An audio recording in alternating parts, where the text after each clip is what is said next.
दिल्ली के विकास में, दिल्ली के को ठीक करने में सबसे ज्यादा वादक अगर कोई है तो ये दिल्ली सरकार के मुख्यमंत्री अरविंद केजरीवाल हैं। पूरे भ्रष्टाचार में डूबी सरकार है, काम कुछ करना नहीं, केवल बातें करना, दूसरों पर आरोप लगाना। एनडीएमसी में हर महीने हम मीटिंग करते हैं और एनडीएमसी किस तरीके से विश्व स्तरीय बने उसके तमाम विकास के मुद्दों को हम लेकर के आते हैं। आप या तो मीटिंग में आते नहीं, आप यहाँ के चुने हुए प्रतिनिधि, इसी कारण से आप एनडीएमसी में हैं। लेकिन आपसे अगर एनडीएमसी के बारे में कोई सवाल पूछा जाएगा, आपसे ये पूछा जाएगा कि आप विधायक हैं तो आपके यहाँ डेंगू मलेरिया के लिए आप लोगों को जागरूकता क्यों नहीं देते हैं। आपसे अगर ये पूछा जाएगा कि G20 है तो आप इस एरिया को अच्छा करने में, सौंदर्यीकरण में कुछ सुझाव दीजिए, आप बैठकों में नहीं आएंगे, आप कोई पत्र भी नहीं लिखेंगे। आपसे जब पूछा जाएगा कि यहाँ पर पॉल्यूशन बहुत ज्यादा बढ़ रहा है, प्रदूषण बढ़ रहा है, तो इसके बारे में आपकी भूमिका क्या है, आप इसके बारे में जवाब दीजिए, तो आप जवाब नहीं देंगे। तो अगर आप कोई जवाब ही नहीं देंगे और केवल आप मीटिंग से भाग जाएंगे, मीटिंग को एडजॉर्न कर देंगे, एडजॉर्न जब आप कर देते हैं, चूंकि आप चेयर कर रहे हैं, बीइंग ए सीएम आपको चेयर करने का अधिकार मिला है, तो आप चेयर करते हैं तो आप इसका मतलब विकास में बाधा बन जाते हैं, आप उन एजेंडों को पूरा नहीं होने देते। जिस तरह से विधानसभा में आप तानाशाही रवैया अपनाते हैं, ये विधानसभा नहीं है, ये एनडीएमसी है और यहाँ उनको डर लगता है, कोई जवाब नहीं देते, केवल छोड़ करके भाग जाते हैं। जैसे हर बार भागते हैं ऐसे ही इस बार भी भाग गए वो। क्योंकि पॉल्यूशन बढ़ रहा है, धीरे धीरे अब तमाम चीजें हो रही हैं। आपने जिक्र यहाँ पर किया कि जब पहले उनकी सरकार पंजाब में नहीं थी तब था हरियाणा पर आरोप लगा। देखिए, मैंने कहा ना कि आरोप की राजनीति, खुद कुछ करना नहीं।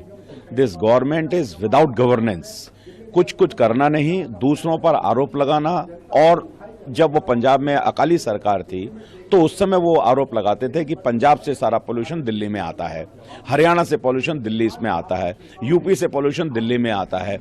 अब पंजाब में उनकी सरकार है, आंकड़े जो आए हैं उसमें 500 से ज्यादा केस पराली जलने के पंजाब में हुए हैं, हरियाणा में 100 के आसपास हैं। तो जवाब कौन देगा? और आप कह रहे हो कि हम कर रहे हैं, कब करेंगे आप?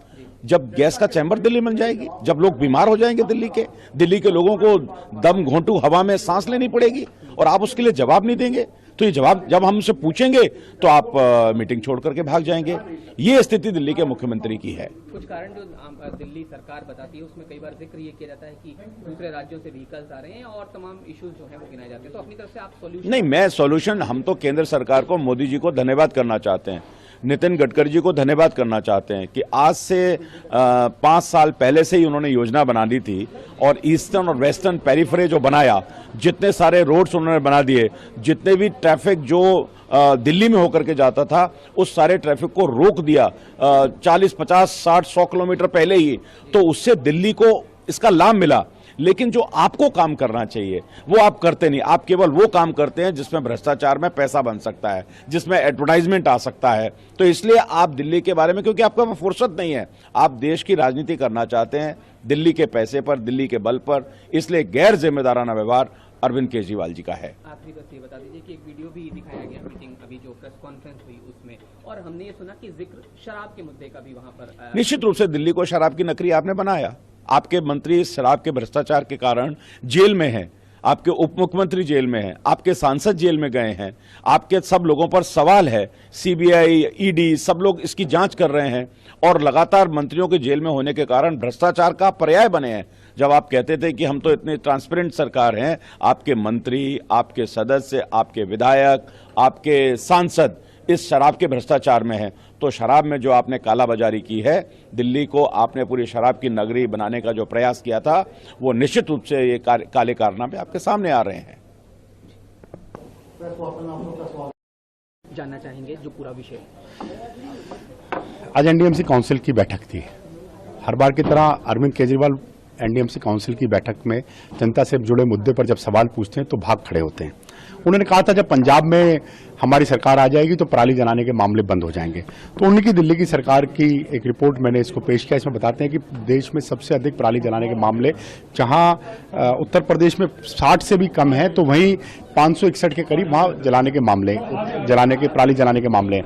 जब उनसे पूछा गया कि आपके यहाँ आपने दिल्ली में कोई एक भी इनिशिएटिव, कोई एक भी मेजर नहीं लिया, तो उन्होंने कहा कि मैं बताता हूं। जब उनसे पूछा कि आप जवाब दे दीजिए कि आपने पराली जलाने के अलावा दिल्ली में सड़कें टूटी हुई हैं, दिल्ली में इंडस्ट्रियल बेस को कम कुछ नहीं हो रहा, दिल्ली में बसों की कमी है, दिल्ली में औद्योगिक क्षेत्र वाले विषय पे कमी है, तो उनके पास इन सब चीजों के बाद कोई जवाब नहीं था और वो मीटिंग एडजर्न करके भाग नहीं कुछ। मैंने उनसे कहा, अरविंद केजरीवाल जी पहले 4 बार भाग चुके हैं आप, 5वीं बार फिर भागने की आप कोशिश करेंगे तो आप डेंगू मलेरिया पे जवाब दे दीजिए।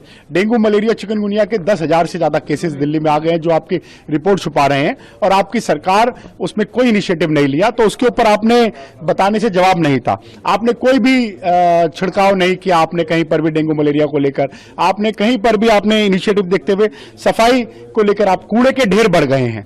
इन तमाम मुद्दों पर, पोल्यूशन के मुद्दे पर, डेंगू मलेरिया के जुड़े बढ़ते हुए केसेस के मुद्दे पर और पर्यावरण के मुद्दे पर और प्लस कूड़े के मुद्दे पर उनके पास जवाब नहीं था, तो मीटिंग छोड़कर भाग गए। तो सर अगला कदम अब आपकी तरफ से क्या होने वाला है? देखिए, हम अपनी आवाज उठाते रहेंगे, अपने सवाल पूछते रहेंगे और अरविंद केजरीवाल को दिल्ली में मजबूर करेंगे कि पोल्यूशन पे स्टेप उठाए, बड़ी बड़ी बातें ना करें, पराली में ना जले पंजाब में, इसके लिए भगवंत मान को भी वो बात करें। इन तमाम चीजों पे हम अरविंद केजरीवाल से जवाब पूछते रहेंगे और बाध्य करेंगे कि आपको जवाब और हिसाब देना पड़ेगा।